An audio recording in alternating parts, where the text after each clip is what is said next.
ঠিক বুঝে উঠতে পারছি না। উনি একজন সাংবাদিক, উনি একজন লেখক, উনি রাজনৈতিক বিশ্লেষক, উনি অ্যাক্টিভিস্ট, উনি পরিবেশ কর্মী। আমার কাছে যেটা সবচেয়ে বেশি গুরুত্বপূর্ণ সেটা হচ্ছে মাহফুজুল্লাহ ভাই ইজ এ কন্টেম্পোরারি হিস্টোরিয়ান। বাংলাদেশে কন্টেম্পোরারি হিস্ট্রি লেখার মানুষ খুব বেশি কিছু নাই, অনেকে অনেক কিছু লিখেছে, বাট কন্টেম্পোরারি হিস্ট্রির উপরে যদি কাউকে চিন্তা করা যায়, আমি মনে করি হি ইজ দ্য ম্যান।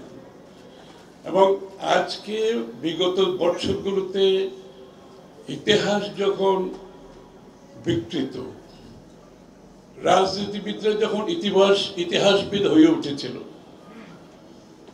মনে হয় তারাই ইতিহাসবিদ, তারা ইতিহাস সৃষ্টি করছে। আবার কিছু ইতিহাসবিদ সৃষ্টি করা হয়েছে রাজনীতির স্বার্থে। সেই সময় একজন কন্টেম্পোরারি হিস্টোরিয়ান মাহফুজুল্লাহর আগমন একটি সুবাতাস বয়ে গেছে কন্টেম্পোরারি হিস্ট্রির মধ্যে। এবং ওনার যে প্রতিটি বিষয়ের যে লেখনী, সে পলিটিক্যাল, আপনার পরিবেশ, এমনকি সংস্কৃতির ক্ষেত্রেও তার একটা বড় ধরনের চিন্তা ছিল। বাংলাদেশের সংস্কৃতিটা কি হওয়া উচিত সেটাও তার মাথায় ছিল। তা আমি যেটা বলছি যে ওনার এই যে অ্যাজ এ কন্টেম্পোরারি হিস্টোরিয়ান, ওনার লেখনীগুলো হিস্ট্রিকে একটা সত্যিকার অর্থে বাংলাদেশের হিস্ট্রি, আগামী দিনের হিস্ট্রি আমরা যখন রিভিজিট করি যে কোনো হিস্ট্রিতে, যে এর কিন্তু অনেকগুলো ইতিহাস, বিকৃতগুলো ইতিহাস প্রপাগান্ডার অংশ হিসাবে আসলে কিন্তু ইতিহাসে টিকে থাকার সুযোগ নেই। যখন ইতিহাস রিভিজিট করা হয় তখন সত্যিকার ইতিহাসটা কিন্তু বেরিয়ে আসে। মাহফুজুল্লাহ ভাই সেই ফুটপ্রিন্টটা রেখে গেছেন যে রিয়েল কন্টেম্পোরারি হিস্ট্রি বাংলাদেশের কি, প্রতিটি ক্ষেত্রে। বেগম জিয়ার উপর তার বই, শহীদ জিয়ার উপর তার বই, এবং ছাত্র রাজনীতির উপর তার বই। সার্বিকভাবে বাংলাদেশের যে রাজনৈতিক প্রেক্ষাপট, এটার উপর তার যে কর্মকাণ্ড, কর্মযজ্ঞ, এটা বিরাট ফুটপ্রিন্ট আমি মনে করি কন্টেম্পোরারি হিস্ট্রিতে মাহফুজুল্লাহ ভাই রেখে গেছেন। এটাই আজকের যে রাজনৈতিক যে পরিবর্তন দিকে বাংলাদেশ যাচ্ছে, সেখানে কিন্তু এটা অত্যন্ত গুরুত্বপূর্ণ। এটা কিন্তু এই ভিত্তিটা, ইতিহাসের ভিত্তিটা অত্যন্ত গুরুত্বপূর্ণ। তো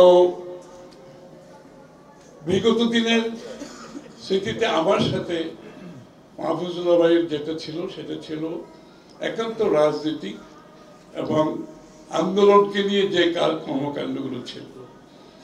সবাই বলেছে যে তখন একজন গ্রহণযোগ্য মানুষ যখন একটা আন্দোলনকে সমর্থন দিচ্ছে, তখন মনে হয়েছে এটা বিরাট পাওনা।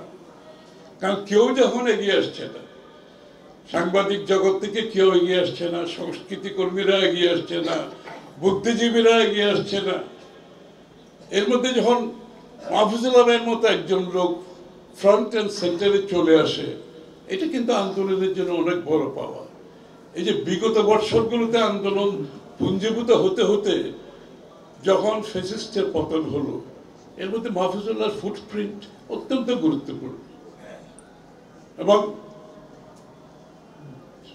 আমরা এই জুলাই আগস্টের আন্দোলনের পরে আমরা অনেক কিছু দেখতে পাচ্ছি, অনেককে দেখতে পাচ্ছি, কিন্তু আসলে জুলাই আগস্টের আগে যে ফাউন্ডেশন, এই আন্দোলনকে যে কালমিনেট করে এখানে আনার পেছনে যে জনমত সৃষ্টি করে বাংলাদেশের মানুষের মধ্যে যে স্বৈরাচার বিরোধী ক্ষোভ,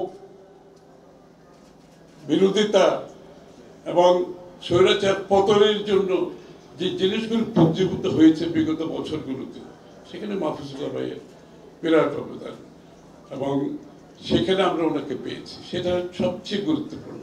সেই পাওয়াটা তখন কিন্তু অনেক বড় পাওয়া।